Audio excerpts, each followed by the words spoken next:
C'est parti. Donc on commence avec un constat. Au mois d'août 2015, l'humanité avait consommé toutes les ressources renouvelables que la planète produit en un an. C'est-à-dire que de août jusqu'à la fin de l'année, on vit à crédit. Ensuite, on parle d'une crise agricole, une crise agricole qui dure. En parallèle, commence à émerger donc la permaculture. Une solution, on nous dit, ça serait une solution à la crise agricole, donc dans les médias de grande diffusion, et avec un rendement supérieur à l'agriculture traditionnelle. Donc là, on voit Cyril Dion avec Élise Lucet, donc du film Demain, que j'imagine que vous avez vu. Voilà. Je commençais une définition de la permaculture. La permaculture, c'est un type d'agriculture biologique où l'objectif est de comprendre la nature pour recréer un système se rapprochant le plus possible de l'état naturel. Mais on va voir que c'est bien plus. La première partie sera donc compréhension de la nature, et la deuxième partie, comme je l'ai dit déjà plusieurs fois, la permaculture. Donc je bois un coup et c'est parti.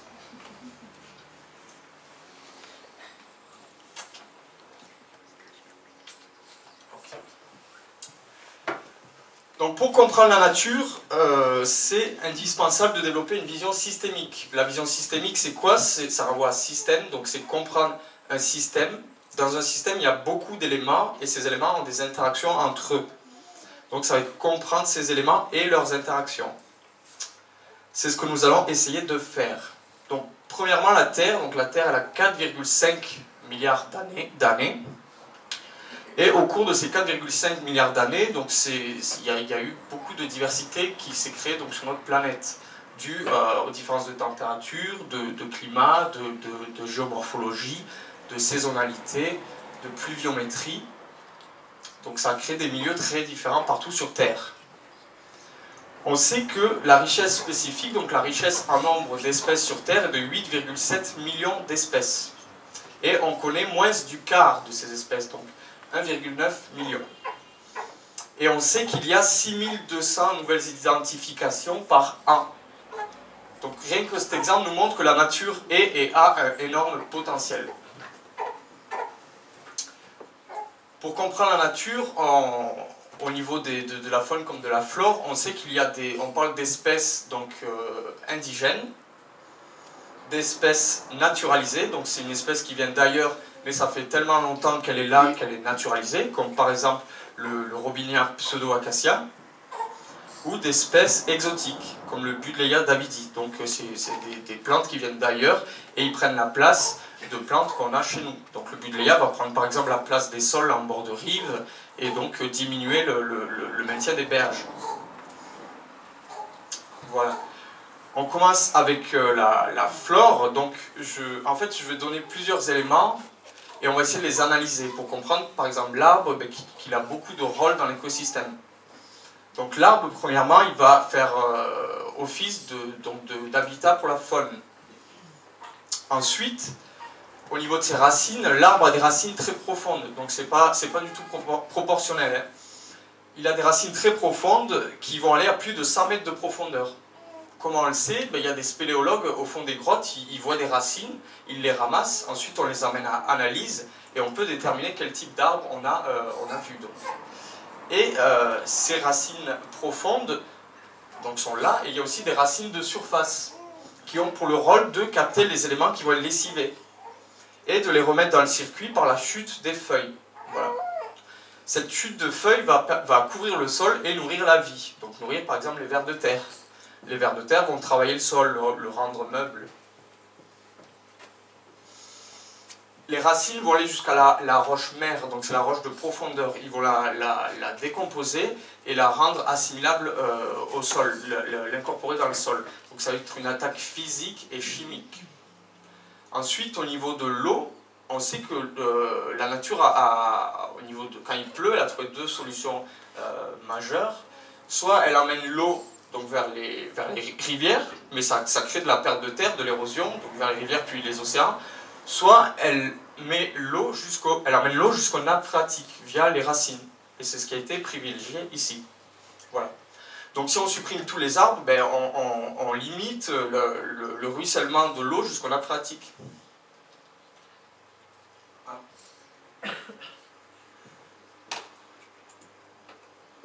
Bug de souris, c'est rien.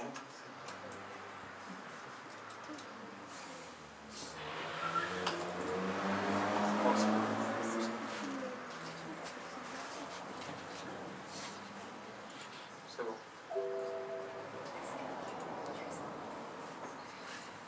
C'est bon, désolé. Donc les racines, on est toujours sur les racines. Les racines, elles vont s'associer avec des bactéries, on appelle ça et elles vont casser les molécules chimiques. On appelle ça la phytorémédiation. En fait, les racines, avec les bactéries, cassent les substances chimiques et les rendent moins nocives. Donc les arbres permettent de dépolluer le sol ou de dépolluer l'air. Aussi, on parle de puits de carbone. Les gaz à effet de serre, donc le CO2, l'arbre va les capter, il va rejeter l'oxygène que nous respirons, et le carbone, ça va faire son ossature, ça va faire le bois. Voilà. Dans un système agricole, l'arbre permettra aussi une diversification des productions. Donc production de bois, production fourragère, production de fruits. On peut dire qu'il est créateur de vie. Voilà.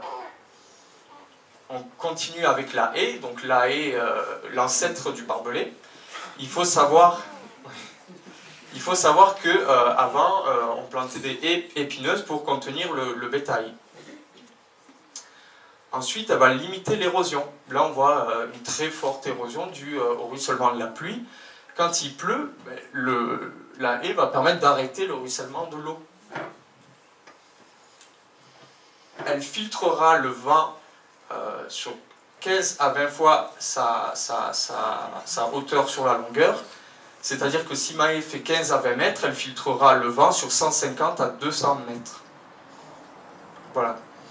On parle aussi de corridors écologiques, c'est-à-dire que les animaux, par exemple, peuvent se déplacer à travers la haie, et donc aller de points source, de points de biodiversité à un autre point de biodiversité. En fait, si on parque les animaux dans un endroit, on empêche la dispersion génétique, et donc il y a une dégénérescence. Il faut que les animaux puissent circuler pour j'ai compris. Voilà. Avant, quand on plantait une haie, on réfléchissait à quoi va me servir la haie. Telle plante, elle va me servir pour faire mon lit, telle plante, elle va servir pour faire les meubles. Donc il y avait un intérêt derrière aussi pour l'ébénisterie, par exemple. Elle permet les microclimats, donc diversification des productions, la constitution de BRF, donc pas de déchets, on va réutiliser les coupes de la haie pour pailler par exemple le sol. Ce qui permettra de limiter l'évaporation de l'eau, de nourrir la vie du sol qui travaillera pour nous. Voilà. L'été, quand il fait très chaud, les animaux, ils apprécient d'avoir de l'ombrage. Voilà. Donc la haie, on peut dire qu'elle est régulatrice de nos excès, agricoles, en agriculture. Au niveau de la végétation spontanée, donc la végétation spontanée est très intéressante aussi. Dans le sol, il y a une banque de données de graines, et les végétaux poussent s'ils ont les conditions adéquates. Là, on voit un morosphinx, tout là-haut, là-bas, ou morocolibri. Ça, je l'ai prise dans mon jardin, la photo, sur une valériane. Et le morosphinx, sa plante haute, c'est le gaillet gratteron. Le gaillet gratteron, on sait tous quand on marche dans les champs, on a des petites boules qui se collent au jean. C'est cette plante-là. Et si on coupe toute la végétation spontanée, on coupera la plante haute du morosphinx. Donc on détruira aussi beaucoup d'insectes. La végétation spontanée évite ça. Donc, quand on a un sol à nu, il est directement face aux agressions du soleil, aux agressions de la pluie, aux agressions du gel. Donc, laisser la végétation dessus évite tout ceci. Bien souvent, elle est comestible et ou médicinale. On voit le nombril de Vénus, par exemple. Les feuilles sont très bonnes. Il y en a beaucoup sur Argelès, par exemple, sur les murs. Et elle va fouiller la terre. Donc, elle va travailler le sol avec ses racines. Voilà. Et sur la végétation spontanée, je finirai par une citation de Ralph Emerson qui dit « Une mauvaise herbe est une herbe dont on n'a pas découvert les vertus. » Donc chaque plante a un rôle. Voilà. La vie attire la vie. Au niveau de la faune, donc la faune, elle est en mouvement, donc avec des impacts autour d'elle, donc directs ou indirects. permanent ou temporaire, voilà. Donc elle bouge tout le temps, on comprend que dans l'écosystème, elle interagit. On voit avec les insectes. Donc les insectes, c'est 3/4 des espèces animales. Donc c'est le deuxième chaînon de la chaîne alimentaire. Donc si on supprime les insectes, on supprime tout ce qui est au-dessus. Bon, il faut savoir que, par exemple, dans l'agriculture qui est développée à grande échelle, on ne priorise pas les insectes. Donc on perd énormément de biomasse. On trouvera les pollinisateurs, les auxiliaires, comme là, la Dahlia bimpuctata, tu vois bien, c'est bon. La guêpe parasitoïde, donc qui va parasiter les pucerons. Les décomposeurs, comme là le cloporte, donc chacun a son rôle. Chaque insecte a son rôle dans l'écosystème. Il faut savoir, on parle d'insectes ravageurs, mais dans un écosystème équilibré, il y a un ravageur pour 10 auxiliaires. Donc les ravageurs ne sont pas un problème, ils ont le rôle de détruire ce qui est faible, par exemple. Voilà. Au niveau des oiseaux, on voit beaucoup d'oiseaux aussi, ils ont beaucoup de rôles. Donc ouais. Il y a les oiseaux insectivores. Donc les oiseaux insectivores, c'est ceux qui ont mangé les insectes. Pour la petite blague, on parle d'oiseaux qui se grattent que d'un côté. Donc les oiseaux migrateurs. Voilà, je l'ai senti. Donc oui, les insectivores, c'est soit les oiseaux migrateurs, parce que l'hiver, il n'y a pas d'insectes, ou peu d'insectes, donc ils vont faire des migrations pour trouver de la nourriture. Et c'est important donc de laisser des zones humides aussi pour que ces oiseaux, dans leur halte, ils puissent s'arrêter. Voilà. Dans leur migration, ils puissent s'arrêter. On sait aussi que les oiseaux migrateurs, c'est pas rare qu'ils s'arrêtent au même endroit d'année en année. Donc ils peuvent avoir des habitudes. Pareil de la diversité, donc les granivores, les carnivores, etc., etc. Dès qu'on creuse, on se rend compte qu'à chaque fois, il y a énormément de diversité.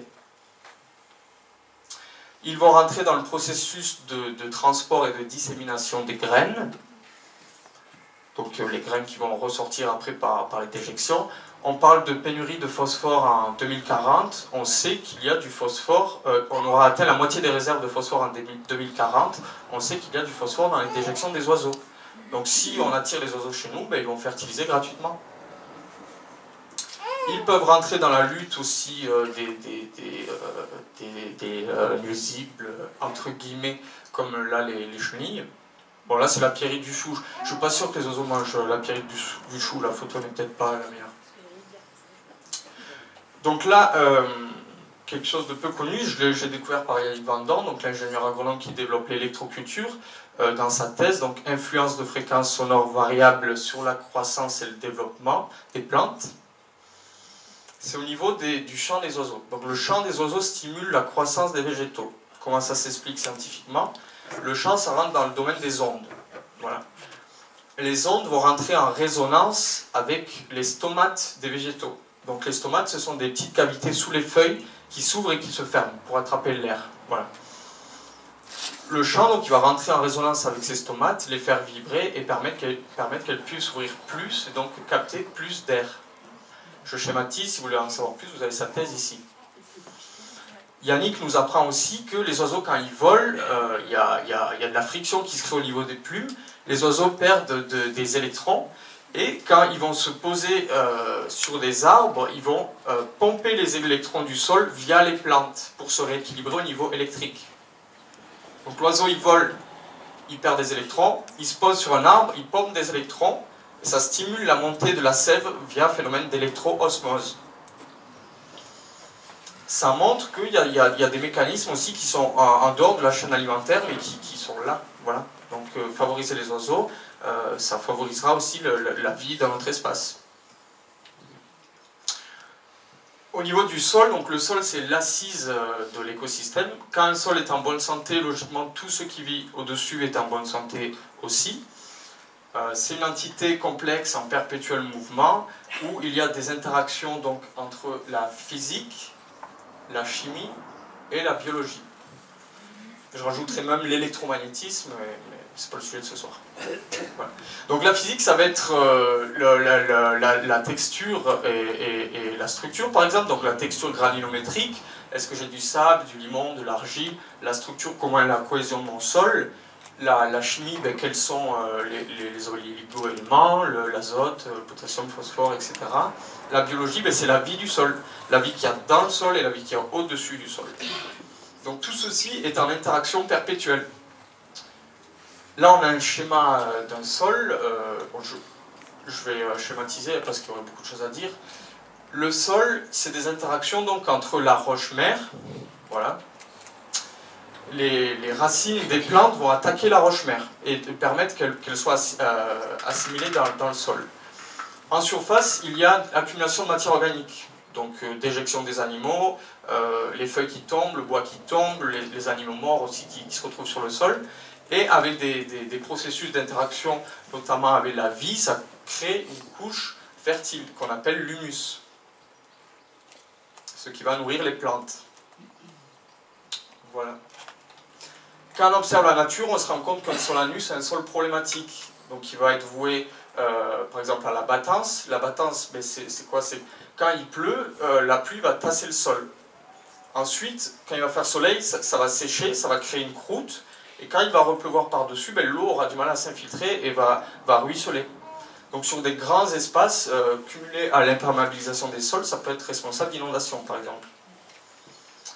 Un sol anus, c'est un sol voué à l'agression du froid aussi, des UV. Donc en observant la nature, on va voir qu'il faut avoir un sol couvert, comme dans la forêt. Il y a tout le temps un paillage, il y a tout le temps de la matière organique sur le sol. Et ça va le protéger, et ça va protéger la vie aussi du sol, qui a tous ses intérêts. Voilà un arbre. Les arbres, ils émettent des exsudats racinaires. Donc les exsudats racinaires, c'est des sortes d'enzymes qui vont attirer la vie autour des racines, notamment les bactéries, autour donc, des racines de la rhizosphère. Quel intérêt ça a? Ben, en fait, quand on n'utilise pas d'engrais chimiques, les engrais, ça va être la vie du sol. Et quand l'organisme va mourir, ces éléments vont être assimilés par la plante. Donc elle a tout intérêt à attirer la vie autour d'elle. Parce que quand on utilise des engrais chimiques, on va détruire la symbiose que la plante a avec donc les champignons ou les bactéries, par exemple. Donc on va rendre la plante dépendante des engrais. Je parle des champignons. Les champignons, c'est très important dans le sol. Il faut savoir que là, on voit le fruit du champignon, dans le carpophore ou le sporophore, c'est donc ce qu'on ramasse, mais le fruit, c'est la partie immergée de l'iceberg. Le champignon, ça va être tout un système, tout un réseau qui sera sous le sol, qui n'est pas labouré. Parce que si on laboure le sol, on détruit tout ce réseau. Et ils vont s'associer avec les racines des plantes. Donc ils vont permettre d'augmenter le réseau racinaire des végétaux. On parle de mycorhizes. Et donc les champignons, voilà, un petit zoom. Le carpophore, le sporophore, c'est plein de petits ifs, donc c'est des petits filaments qui vont s'accumuler pour former le champignon. Et ces ifs, ces filaments, ils sont très minuscules et donc ils peuvent aller dans des infractuosités du sol très très petites et permettre donc de capter une fois de plus mieux l'eau et les nutriments. Il faut savoir aussi que les champignons, ils ont un appareil digestif en commun, donc ils peuvent s'interconnecter, tous les champignons peuvent s'interconnecter et donc échanger les nutriments d'une plante à l'autre. Ça a été démontré que si on a une souris qui meurt à un endroit sur 1000 m² où c'est mycorhizé par exemple, les plantes ils vont se répartir le phosphore entre elles au lieu de l'accaparer juste pour une seule plante. Donc il y a des systèmes d'entraide. Je parlais tout à l'heure de pénurie de phosphore, on aura atteint la moitié des réserves en 2040. Il y a du phosphore dans les eaux. Les champignons de la famille des glomules permettent de débloquer le phosphore contenu dans les eaux et de débloquer le phosphore qui est bloqué dans le sol. Parce que quand on utilise des engrais phosphatés, il y a une grande partie de ce phosphore qui va être bloqué rapidement dans le sol. Et ensuite, une fois qu'il est bloqué, il est bloqué. Et les champignons de la famille des glomules sont capables de le débloquer, de le rendre assimilable pour les plantes. Voilà. Donc c'est quelques exemples pour montrer l'importance cruciale du champignon dans un écosystème, pour les végétaux. Voilà. Un sol vivant, ce sera un sol productif. Quand on a des vers de terre, par exemple, on sait que les vers de terre donc de la famille des annélides, ils ils ont leurs turicules, donc c'est les déjections, elles sont plus riches. Quand on analyse les turicules, les déjections de vers de terre, c'est plus riche la terre quand elle est sortie du ver de terre que quand il l'a avalée. Donc les vers de terre enrichissent le sol. Comment? Ben, on sait qu'ils ont par exemple des glandes dans leur corps qui enrichissent la terre. Voilà. Ils vont faire des galeries, permettre la meilleure, que l'eau pénètre mieux, que l'air pénètre mieux, que les racines puissent aller dans ces galeries. Voilà. Les bactéries aussi très intéressantes, on sait que les bactéries donc, rentrent dans le processus de décomposition de la matière organique.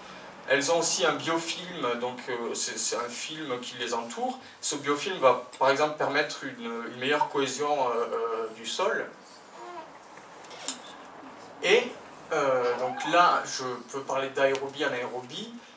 Dans un sol, aérobie, donc c'est un milieu oxygéné. Anaérobie, c'est un milieu non oxygéné.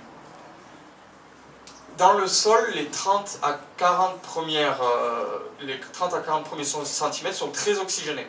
Plus on descend, plus l'oxygène se raréfie. Donc la vie, elle va se situer à l'endroit où il y a le plus d'oxygène. Et si on retourne le sol, une fois de plus, ben, on va déstructurer tout ça. Voilà, c'est comme si on prenait une maison et qu'on mettait le toit en bas et les structures en haut, on détruit tout. Donc la nature, elle va devoir réutiliser de l'énergie pour remettre le système comme il était avant, parce que c'était le plus performant pour elle. Voilà, donc comme je dis, un sol vivant, un sol productif. Sur le phosphore, j'ai oublié de le dire, je vous conseille la vidéo de Hervé Covès sur le cycle du phosphore. Voilà.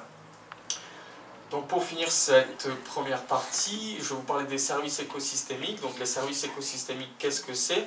En fait, ce sont tous les services que l'homme peut tirer de la nature, des écosystèmes et de la biodiversité. Parce que la nature, elle nous offre beaucoup de cadeaux, 24 heures sur 24, voilà, toute l'année. L'évaluation des écosystèmes pour le millénaire a classé ces services à 4 entités. Donc les services supports, les services de régulation, d'approvisionnement et culturels et sociaux. Donc on va les détailler. Les services supports, donc ils sont indispensables, en fait, c'est le cycle de l'eau, la création d'oxygène, la création de sol. Donc sans ces services, voilà, on ne serait pas là. Indispensables. Ensuite, les services de régulation, donc on comprend, ils sont là pour la durabilité de l'écosystème. Donc régulation de l'érosion, régulation des maladies, donc contrôle des maladies, contrôle aussi de la purification de l'air, et pollinisation. Voilà. Troisième service écosystémique offert par la nature, donc les biens commercialisables, tels que le bois par exemple, donc les combustibles, la nourriture, la nature nous offre de la nourriture. Si par exemple, si on compare une monoculture de maïs avec une forêt qu'on laisse vivre voilà, des centaines d'années, ben la forêt va être hyper productive. Elle va nous produire du bois, elle va nous produire des baies, elle va nous produire des champignons, elle va nous produire des animaux. La nature, elle tend vers la fertilité, donc toujours plus de fertilité. Voilà. Et donc source de ressources génétiques aussi, notamment par exemple pour les médicaments. Voilà, donc les biens commercialisables. Et dernier service, donc culturels et sociaux, ce sont les bienfaits non matériels, comme la création d'emplois. Voilà. Bon, là j'ai mis une petite photo de Pôle emploi. Un petit exemple, une étude de Terre de Liens Normandie nous disait que 600 000 emplois pouvaient être créés avec une agriculture fondée sur le bio et la souveraineté alimentaire locale. Source d'éducation, donc la nature est source d'éducation et aussi source d'inspiration. Voilà. Je finirai sur toujours le Millennium Ecosystem Assessment qui a mis en lien ces services écosystémiques, donc qu'on vient de voir, avec les composants du bien-être, tels que la sécurité, les bases matérielles, la santé, les relations sociales, la liberté de choix et d'action. Et on voit qu'il y a énormément d'interactions. On sait bien que si on est malade, lorsqu'on est face à la nature, on va guérir plus vite. Cet exemple nous montre que la nature et l'homme sont en fait indissociables. En conclusion de cette première partie, donc la Terre elle a 4,5 milliards d'années, donc Ça fait très longtemps qu'elle est là. Elle est productive et durable par définition, donc c'est pour ça que c'est important de la comprendre pour savoir comment se positionner et interagir. Et on a vu donc qu'il y a beaucoup de diversité. Dès qu'on s'intéresse à un élément de la nature, il y a énormément de diversité. Et la diversité, ben, c'est ça l'une des vraies richesses, parce qu'elle elle est source de résilience. Voilà. Donc voilà pour la première partie. Si vous avez des questions pour rentrer un peu plus dans le détail, ben, c'est à vous. Voilà. Ça va? Il faut lever la main.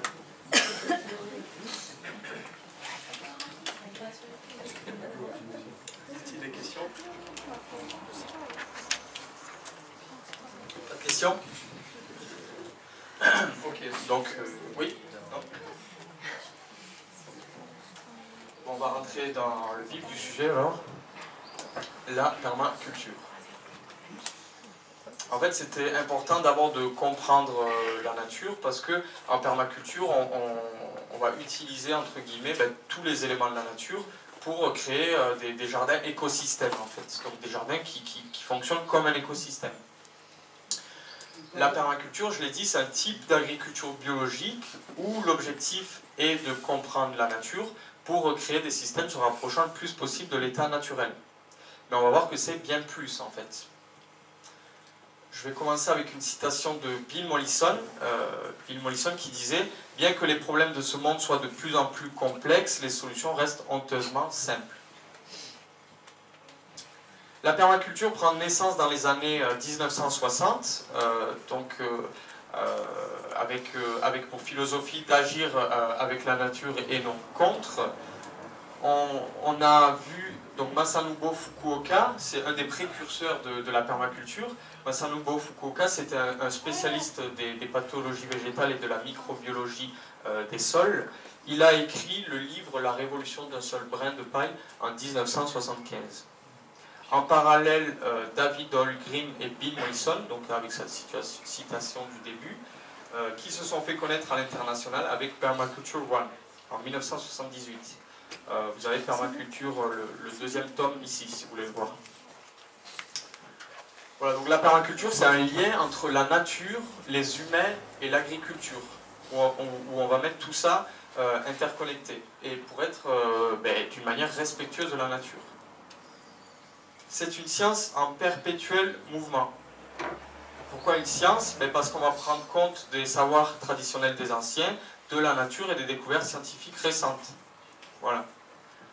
Donc voilà pour la prise en compte de la nature. Les savoirs traditionnels des anciens, donc là vous voyez c'est un hache-paille. Le hache-paille c'est une roue avec deux lames. Et quand on tourne, en fait il y a donc la roue, deux lames. Ici on y mettait la paille. Oula, je sais un peu. C'est bon. Donc on y mettait la paille et quand on tourne la roue, la paille avance. Ça va. Quand on tourne la roue, la paille avance et ça permet de la découper en petits segments. Voilà. Ça, on peut maintenant le réutiliser. Par exemple, quand on a une haie, pour couper nos déchets, entre guillemets, de haies, pour les réutiliser et les utiliser en paillage pour le sol. Voilà. Parce qu'en permaculture, on va tout le temps couvrir le sol, ou le plus possible. Voilà. Pour les découvertes scientifiques récentes, on s'intéresse par exemple aux mycorhizes, aux associations entre les champignons et les racines des plantes, avec l'utilisation de broyeurs par exemple, pour broyer le bois, voilà, et créer du BRF. Le BRF c'est le bois raméal fragmenté. C'est en fait des branches qu'on va sectionner pour les mettre ensuite sur le sol. Le bois c'est du carbone, ça va nourrir les champignons.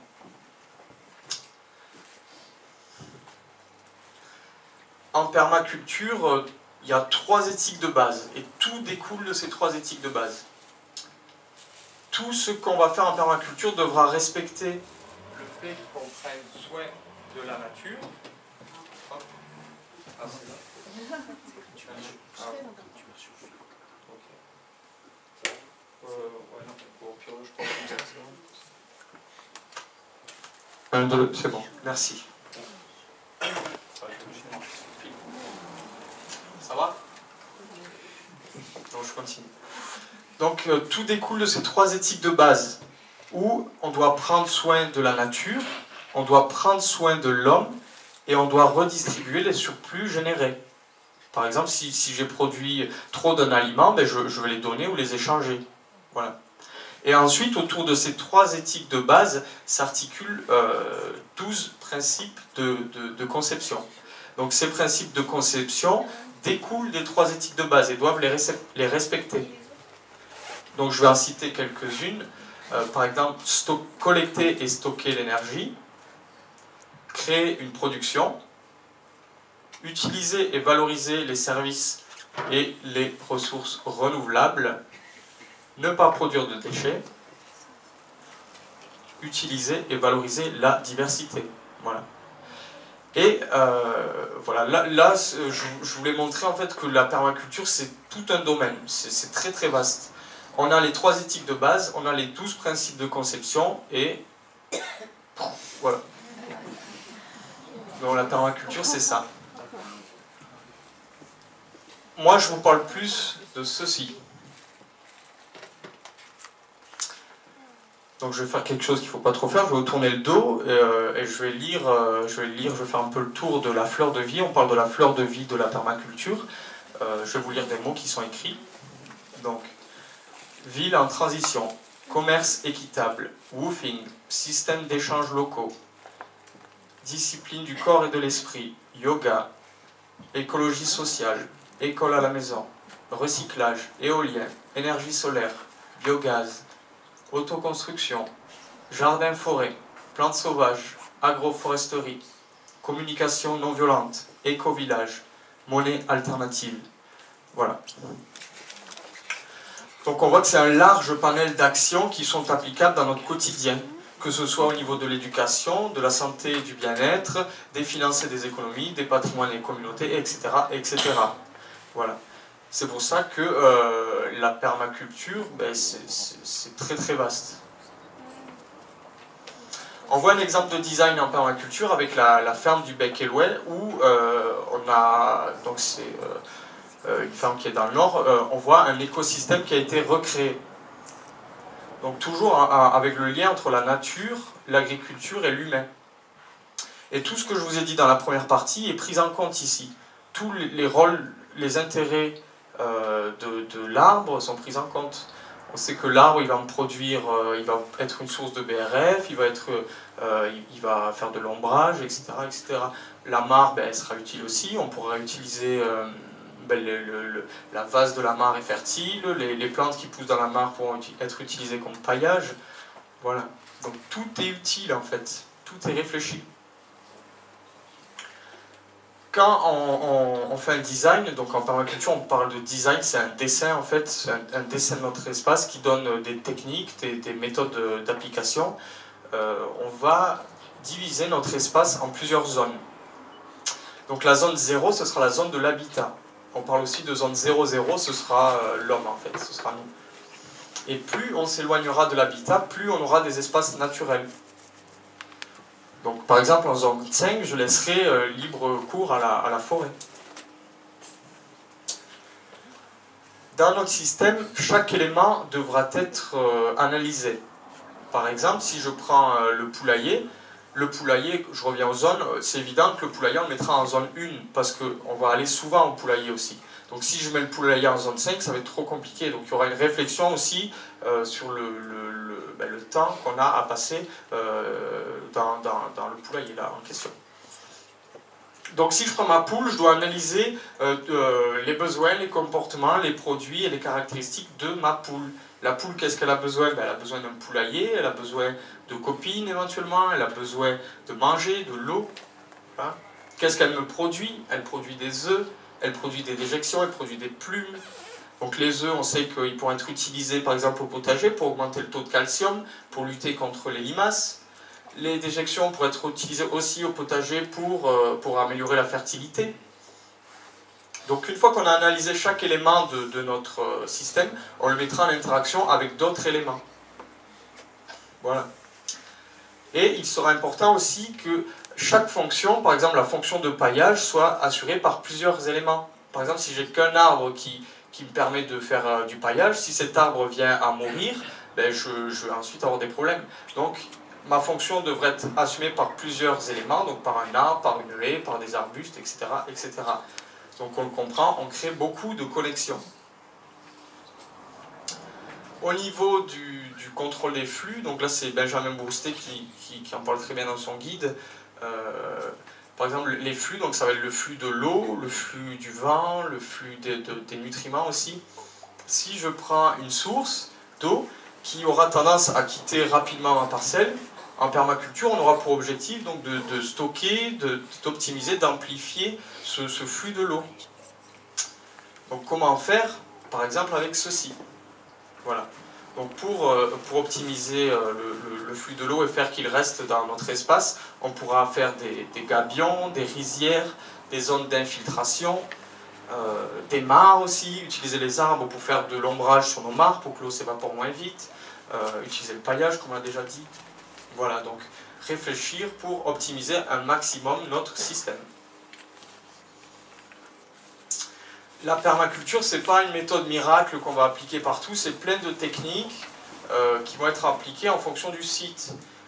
Donc ça va être en fait, quand on va arriver sur un espace, il va falloir l'observer, analyser l'espace. Qu'est-ce qu'il y a déjà sur place? Quelles sont ses potentialités ou quelles sont ses faiblesses? Voilà. Par exemple, un espace a pour vocation d'aller vers la forêt. Donc nous, on va accompagner ce processus et s'y intégrer, s'y imbriquer. Par exemple, si j'arrive sur un site et que je vois des orties, je sais que les orties, je peux les utiliser. Je peux m'en servir, par exemple, pour faire du purin, je peux m'en servir comme paillage, aussi je peux en manger, c'est très bon les orties, c'est riche, soupe d'ortie, oui. Ensuite, si je vois des plantes de la famille des légumineuses ou fabacées, donc c'est une famille de plantes qui ont les racines qui s'associent avec des bactéries. Donc ces bactéries, les azotobactères, captent l'azote de l'air et le mettent dans le sol, donc ça enrichit gratuitement notre sol en engrais. Donc si je vois des plantes comme ça, je peux les garder, les utiliser. Par exemple, on voit des techniques très productives en agro-silvopastoralisme où il y a une association entre des plantes de la famille des fabacées, les rizières et les canards. Donc ma rizière, je ramasse le riz. Quand j'ai ramassé le riz, j'envoie les canards. Les canards, ils mangent le riz qui reste, ils font des déjections, ça fertilise. Ensuite, je taille mes arbres et je le mets aussi sur le sol, ce qui enrichit le sol. Voilà. On voit les interactions. Comme je l'ai dit, il faut penser en termes de production de biomasse. Un arbre est aussi une source de BRF. Et une fois que j'ai analysé tout ça, donc je pourrais commencer à réfléchir comment j'aménage mon site. Là, on voit un exemple, c'est des personnes qui installent, j'imagine, donc un potager. Ils disposent du carton. Donc le carton, ça va limiter la pousse de l'herbe. Et le carton, c'est riche en cellulose. Les vers de terre adorent ça, donc ça va augmenter aussi les vers de terre dans le sol. Voilà. Donc on met nos cartons, on met par exemple un paillage par-dessus et on plante à travers. Petite nuance sur les cartons, il faut faire attention, les cartons qui viennent de loin, mais bon ici c'est rare, il peut y avoir parfois des produits dedans pour éviter que les insectes les attaquent lors du voyage. Voilà. Un autre exemple de design avec la ferme aux petits colibris de Richard Wallner. Donc on voit encore, on limite la nature, on va augmenter la diversité, on va augmenter les différents habitats, par exemple des haies, des zones de mares, des arbres, des pierriers, voilà. On augmente un maximum la diversité pour créer de la résilience, pour avoir un système le plus autonome possible et le plus durable possible. Si j'installe des ruches, les ruches c'est intéressant parce que les abeilles elles vont polliniser donc, nos cultures et pouvoir augmenter potentiellement le nombre de légumes. Mais il faudra attention quand on rajoute des ruches de ne pas créer de déséquilibre dans la nature. C'est-à-dire faire une étude d'impact, est-ce qu'il y a assez de nourriture pour les abeilles que je rajoute? Est-ce que ça ne va pas créer de la concurrence avec les pollinisateurs naturels? Parce qu'il y a énormément aussi de pollinisateurs naturels et d'abeilles solitaires, par exemple, qui ont tous leurs intérêts aussi. Si j'ai une zone un roncier, par exemple, où il y a beaucoup de ronces, et que c'est problématique, je peux utiliser les ressources biologiques, les animaux, je peux utiliser, par exemple, la chèvre des fossés. Voilà, donc c'est Alain Divot qui parle de ça. La chef de fossé, bon, elle mange tout, elle mange les ronces, donc ça peut être pratique. Par contre, à contrario, la ronce, elle peut être utile aussi. Si j'ai une zone où c'est très sec, qu'il n'y a rien qui pousse, mais il y a un roncier qui pousse au milieu, et que je veux planter un fruitier, ben, le fruitier, il vaut mieux que je le plante au milieu du roncier. Parce que ben, là, il y aura la matière organique qui va s'accumuler, ce sera humide, ce sera mieux pour que mon fruitier se développe. Voilà. Donc, voilà. Je vous présente tracteur, tondeuse, lapin ou poule, comme vous voulez. Donc, c'est déplaçable. Ça va tondre, ça va fertiliser. On peut le faire plus grand aussi. Voilà. Ça fait pas de bruit. Hein. Bon, si, peut-être fou. Voilà, donc on continue pour vous donner quelques petites techniques en permaculture. Ça c'est Steve Ritz qui dit ça. Quand j'observe un verger, donc verger alignement de pommiers, donc des lignes de pommiers et de l'herbe. Donc il dit, Steve Ritz, qu'est-ce qu'on produit? Ben, on produit des pommes et de l'herbe. Voilà. En permaculture, on va réfléchir pas en termes de surface, mais en termes de volume. Par exemple, on va faire ceci. Donc là, je vous conseille le livre de Stéphane Sobkowiak, par exemple.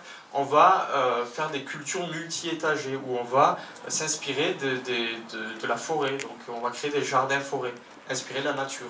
On va coupler les plantes entre elles, donc des arbres, des arbustes, des arbrisseaux, des plantes rampantes qui vont limiter donc l'évaporation de l'eau, la pousse des dites mauvaises herbes ou adventices, des plantes grimpantes qui vont monter sur les arbres, donc optimiser l'espace. Parce que les végétaux aussi peuvent s'entraider. Il y a des plantes qui ont des racines qui vont en profondeur, donc qui ont des racines de surface. Il y a des plantes qui vont à long, d'autres au soleil, donc on peut les imbriquer de telle sorte. Voilà. Autre exemple de relation bénéfique entre les végétaux, le fameux maïs haricot courge. Donc le maïs, lui, il va faire office de tuteur. Le haricot, c'est aussi une plante de la famille des fabacées ou légumineuses, donc il va enrichir le sol en azote. Il poussera sur le haricot et on mettra une courge au pied. Donc la courge, elle va s'étendre et limiter aussi l'évaporation de l'eau ou la pousse des dites mauvaises herbes. Donc technique amérindienne. Plus productive qu'une monoculture de maïs. Voilà, donc prioriser la vie dans notre espace. Plus ça fourmille de vie, mieux c'est, si on l'a vu. Voilà. On parle beaucoup des limaces dans les jardins. Il faut savoir que les limaces ont aussi des intérêts écologiques, mais je ne vais pas en parler là, ce serait trop long. Il y a des moyens aussi pour lutter, entre guillemets, en permaculture contre les limaces. Donc, Hervé Covès, dans sa vidéo « La gestion holistique des limaces », donc je vous conseille sur YouTube, nous dit, donc, dans une vision systémique, holistique, on va planter à un endroit du jardin des plantes de la famille des crucifères. Donc les crucifères, on les reconnaît parce qu'elles ont les fleurs en croix. Voilà. Donc ça va être par exemple le colza ou la moutarde. Voilà. Donc dans une zone du jardin, on va planter plein de crucifères pour attirer les limaces ici. Et à côté, on va mettre des tas de bois. Donc les tas de bois, ils vont attirer, vous l'avez compris, les prédateurs de la limace. Voilà. Donc on a le problème, entre guillemets, et la solution. Voilà. On peut aussi, donc là c'est Frédéric qui développe ça à la ferme de Paris, j'ai eu l'occasion de travailler avec lui aussi. Là c'est un potager récent, la photo je l'ai prise il y a 2 ans. Il a fait quoi? Au milieu il a fait son potager en permaculture, donc on voit avec les paillages, diverses plantes, etc. Et autour du potager, donc il a fait une zone de répartition pour des canards qui tournent tout autour du potager. Et Alain Divot nous conseille d'utiliser des canards coureurs indiens. Voilà. Les canards coureurs indiens sont friands de limaces. Donc ils vont tourner tout autour du potager. Dès qu'une limace voudra rentrer, ben, ils vont les manger. Et si jamais il y a une trop forte invasion, ben, on peut ouvrir la barrière et faire rentrer les canards. L'avantage du canard, c'est, comparé à la poule, elle passe son temps à gratter, donc elle va tout défaire dans le paillage. Le canard fait moins ça, beaucoup moins. Et en plus, il va le fertiliser. Et produire des œufs, c'est une femelle. On peut aussi, on sait que les pinces-oreilles peuvent nous aider au jardin. Les pince-oreilles adorent, enfin je ne sais pas s'ils adorent, mais en tout cas ils les mangent, les œufs de limace. Voilà, donc si je prends des pots en terre cuite que je retourne, qui au préalable je les ai remplis de paille et que je les retourne, ça va faire des habitats pour les pince-oreilles qui pourront m'aider au potager en mangeant les œufs de limace. Voilà. Donc là, oui, c'est la fameuse grelinette.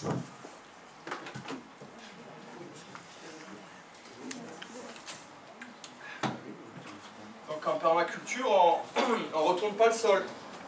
Donc on utilise cet outil-là.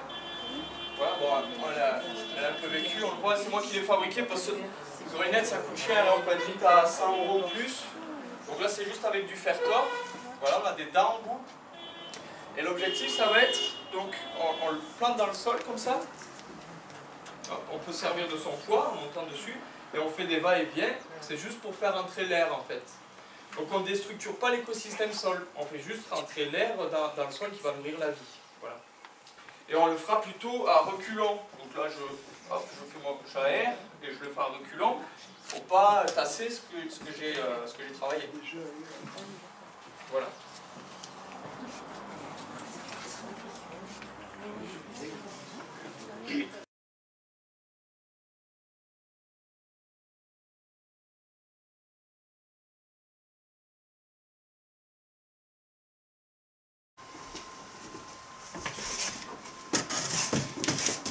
C'est parti. Alors, la dernière technique de cette boîte à outils que je voulais vous montrer, c'est la culture sur but. Cependant, la permaculture, ce n'est pas obligatoirement faire des buts. C'est une des techniques, ça ne veut pas dire qu'il faut en mettre partout. L'inconvénient, ça va être qu'il faut user au début beaucoup d'énergie dans la mise en œuvre de cette technique et ça peut prendre aussi du temps. Cependant, c'est un avantage non négligeable lorsqu'on est face à un sol hydromorphe, par exemple, donc un sol qui est avec beaucoup d'eau stagnante, ou un sol très tassé. Donc créer une surface de culture surélevée permettra de créer un endroit propice au développement des racines des plantes et hors de la zone de stagnation de l'eau. De plus, comparé à une surface plate, la surface bombée permet d'agrandir la surface de culture.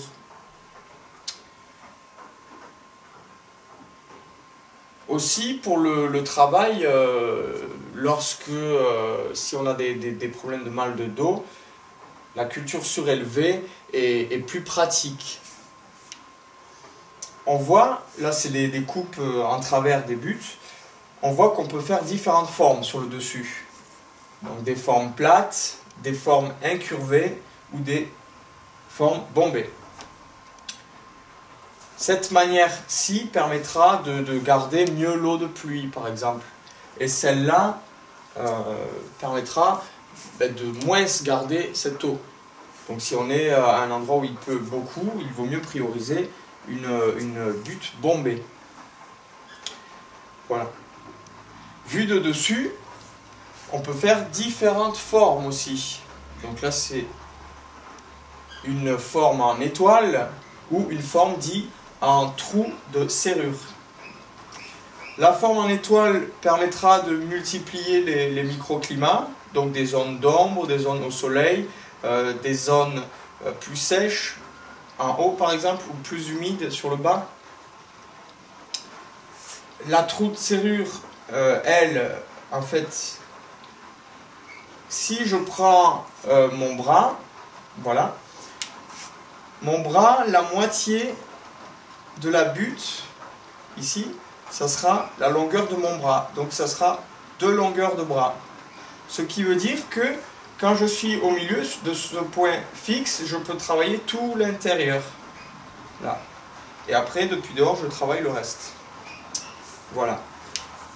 On voit qu'on peut mettre en place différentes formes aussi. Donc encore une fois, de la diversité possible au niveau de ces méthodes de culture.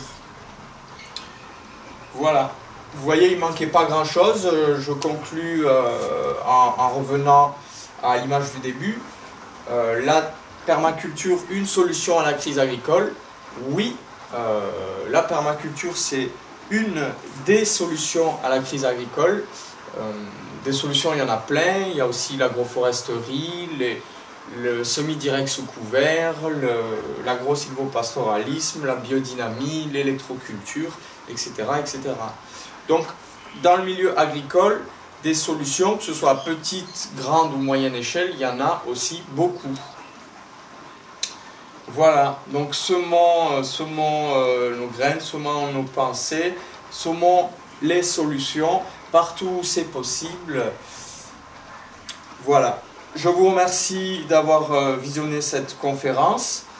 Vous pouvez me retrouver, donc retrouver Permafutur sur la page Facebook ou sur le web, ou bien me contacter sur ma boîte mail etcheberry.loic@gmail.com.